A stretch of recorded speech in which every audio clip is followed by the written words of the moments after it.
Yes! Andito na naman tayo sa isang episode ng Rating Mga Nagaraya! Let's go! So pagkatapos natin mag-rate ng Pocky, kakain naman tayo ngayon ng mani. Ala, nako-confuse na yung identity ko. Sorry. Ano ko ba talaga? Nahihilig ka na sa Pocky at saka sa mani. Charot lang. Garlic, original, adobo, hot and spicy, barbecue. Ito unahin ko itong tikman. Pero dati, alam nyo ba, if ako lang nakakaalala, if nabutan nyo, alam nyo yung Brad na Chiquito? Yung mamimisa sa tindahan, abutan nyo ba yun? Number 1 Chiquito, pero parang nawala na si Chiquito. Si Nagaraya ang natira sa labanan. Ito yung pinaka-nalalasahan ko kasi it reminds me of childhood. Kaya gusto ko ito original. Medyo kalasa siya nun. Automatic, ang Nagaraya ko ang first place of sweetness from the coating. First time ko matitikman itong mga to. Yung garlic, mas madaming powder compared sa original. Oh. Mas marami siyang pinaglalaban. May garlic ba siya? Baka garlic powder talaga yung nilalagay nila. Amoy mani lang. Ano bang amoy ng mani? Tikman na natin, garlic.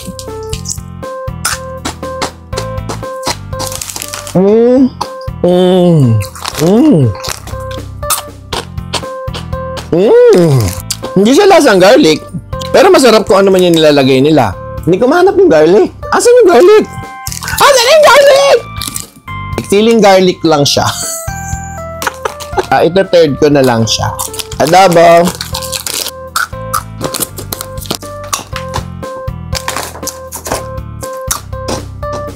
Paano magkalasa lang sila ng adobo? Kaya siguro sila magkalasa ng garlic at adobo. Kasi ang adobo may garlic din yun, di ba? Nani? Wala akong malasang adobo flavor. Or baka ako nang walang panlasa. Woo! Natin yung barbecue. Pare-pare sila ng powder.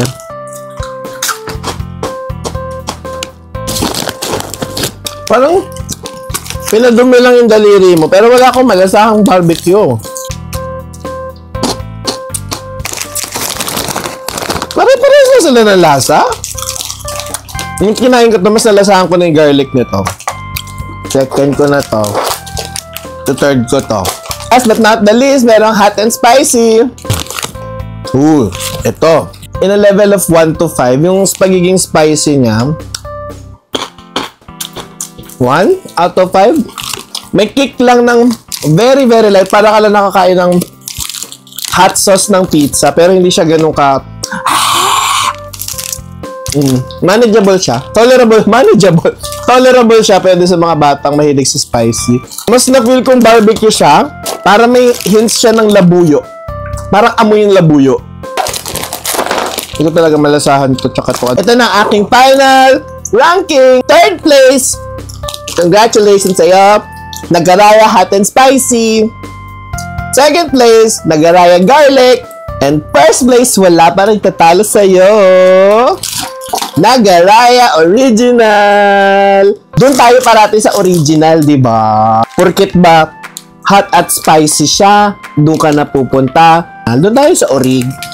So, yun lang. Sana nakatulong ako kung anong mani ang pwede mong makain tuwing inuman. And sana parating masarap ang ulam nyo kahit hindi tayo mayaman.